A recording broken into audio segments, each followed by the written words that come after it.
Table tennis is fast. When played at the highest levels, points can be over in seconds, with only 3 or 4 shots being played across a table that's 9 foot long, with balls that can be coming up to 70 miles per hour. There is so little reaction time that it's very difficult to see what's going on, especially when the points are over so quickly.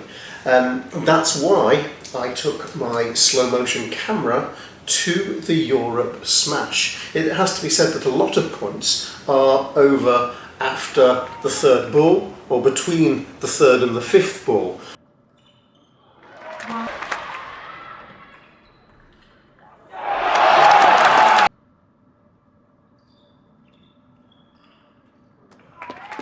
But occasionally, and this is why many people watch, you get those highlight moments, those moments that are in the highlight reels on World Table Tennis or on ITTF or the ETTU, where you get rallies like this. And these are really magic.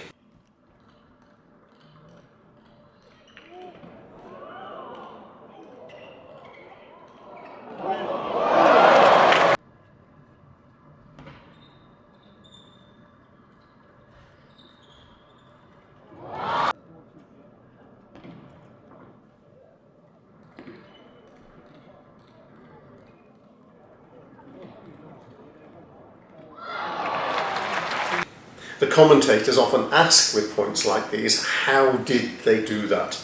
And they say that because you can't not be in awe of some of the play that goes on, some of the speed, some of the shots, some of the reactions that happen in these rallies. And that's why, to get behind the magic, to break down exactly what's happening, it's really worthwhile seeing these points in slow motion. So this camera, it has a standard 4x slow motion, filming at 100 frames per second, and that means playing back at 25 frames a second.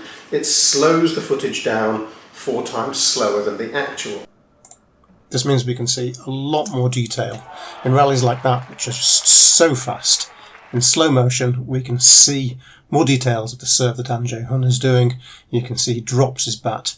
He then lifts it and then hits into it at the last second, but Truls has read it very, very well and immediately pivoted round to take an attacking shot down that backhand.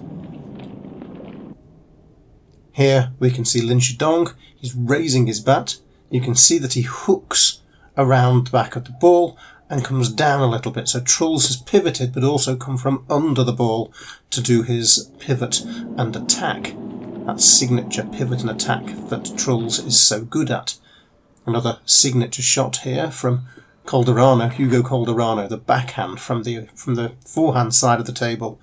Benedikt Duda has been improving his serves with Craig Bryant, a great coach for serve and return. But I think he does telegraph that serve a bit too easily for Hugo Calderano to pull off that signature shot that he does. And again here you can see Benedikt Duda's racket doesn't really change. His elbow does come up, but it's still backspin, and Calderano for that half long just gets so low over the table, and Duda gets right over the top of the ball for that topspin, giving it as much power as he can, and he's a very powerful player. Calderano just couldn't take that counter himself. Here we can see Simon Gauzy again telegraphing his serve, going in for what looks like a backspin, hitting more into it, giving it less spin, but I think Lin Shidong could easily read that. But again, look at how he goes over the top of that ball, both of them over the top of that ball. And this is where Gauzy is at his best away from the table, but you can see Lin Shidong has moved him over wide onto his forehand to play these powerful shots where he's overhitting and getting out of balance to try and put the power on. He sends it a little bit more into that crossover, getting Gauzy off balance, and then sends it out to the backhand where it's more difficult for Gauzy to pull off a good shot, and his movement is just too much and he lands it in the net. Here we can see Jorgic, who is known for his backhand. We'll see that backhand in a moment, but take a look at the amazing shot that Gauzy does. to receive this this ball to win the point. There's Jorgic's signature backhand. Gauzy replies weakly. It gives Jorgic a chance to get that attack, but rather than counter, look at that strawberry from away from the table, so far away from the table, taking all the spin off. It's a floaty ball, and Jorgic doesn't know what's on it, and it lands far off the table. Here we have Sun Yingsha. Look at her serve. She's got her bat looking as it's going into a backspin position. She lifts her elbow and then hits into that ball. Chen Yi reads it, flicks it over the table, and they go into this rally of forehands to crossovers, and then look at that pivot by Chen Yi, nearly hitting the floor. This camera can also shoot at 1000 frames per second. That means I can slow footage down 40 times slower than actual speed. It does make the footage a bit more grainy, it does make the footage darker, but you can see every single detail about how those shots are produced. Those shots that just look awesome, that leave you thinking, how did they ever do that? Well, this pulls back the curtain and it shows you step by step, frame by frame, how exactly they did that. So here we can see Sun Yingsha, and it's a similar serve that she did when she was playing Chen Yi in one of the previous clips that I showed. She's got her left foot slightly forward. She's keeping her eye directly on the ball. Look at the angle of the bat. It looks like she's ready to take a backspin serve, a heavy backspin serve. But she's pulling her left leg back, and she's also lifting up her elbow. So now it looks like it could be leading into a topspin serve. She's still got that flat back. She's coming above the ball. Again, she could be doing a backspin, she could be doing a topspin, but she's raised her elbow, and then she hits flat into the ball. So her opponent is thinking, could it be backspin? Ah, no, it looks like topspin. And then there's that confusion, and then there's fast and no spin, giving you little time to react as she recovers, and look at that recovery back at the table. That's every detail of that serve. Here's another serve from Chen Yi. You can see this time she's got her bat facing up, a very highly thrown ball. She's got her left leg forward. She swings that bat back, and it definitely looks like she's coming in to do a backspin serve here. She's still got her elbow down. She gets low to the ball. She gets her bat underneath the ball and brushes through. And she's moved forward slightly. She hasn't quite moved that left leg back. And that means when she's recovering slightly to the middle of the table, which could be an error on her part. Sabine Winter has anti-spin on her red side of her bat.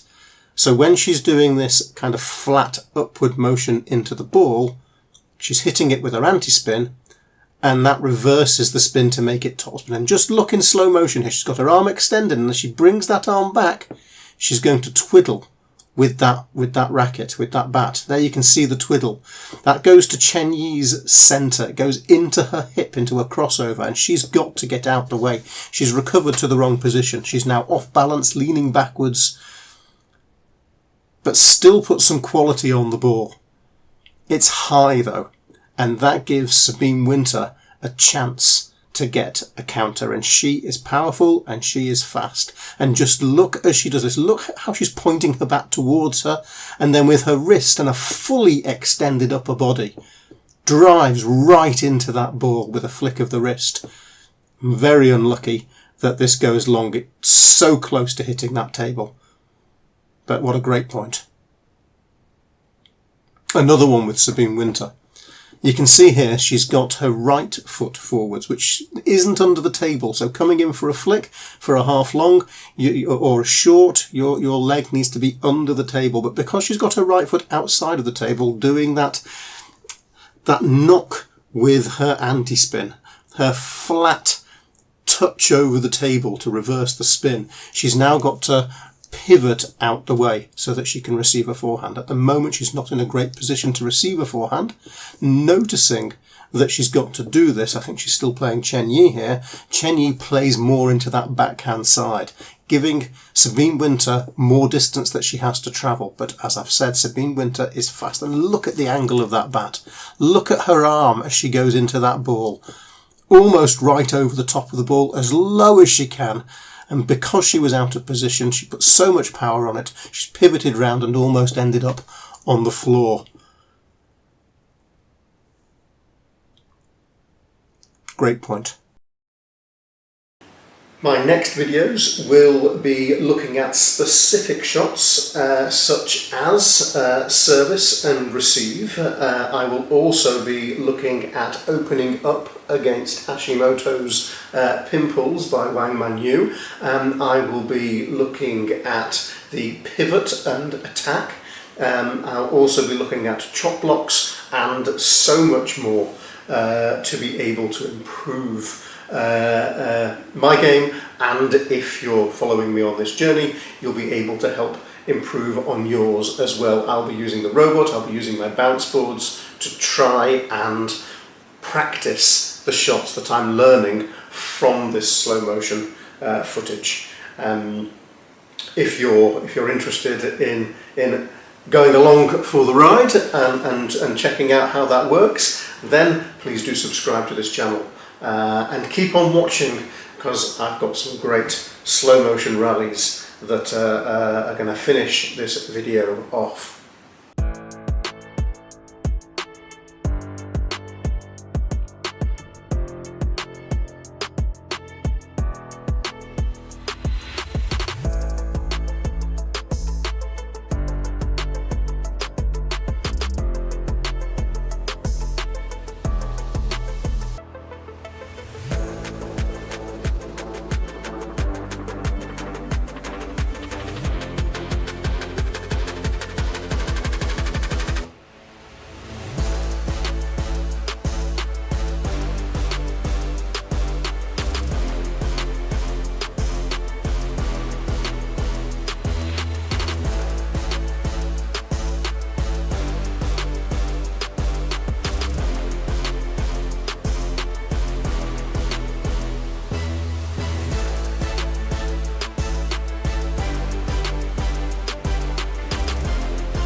I've got to say that moment of the run-in after Lin Shidong dropped that ball short from Truls Moregardh is my favourite slow motion footage from the Europe smash. And if I remember right, he did injure himself on the table. I think he winded himself and needed to take time before he could play the next point because he was running in so fast to take that attack. But that direct hit over the table was absolutely amazing, and the response time to run in like that, just to time that correctly, again, in awe. It's magic.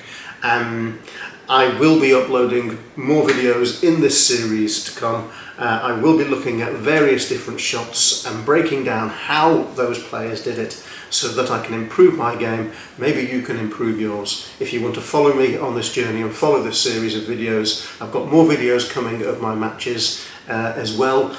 Please do like this video and subscribe. Thank you for watching.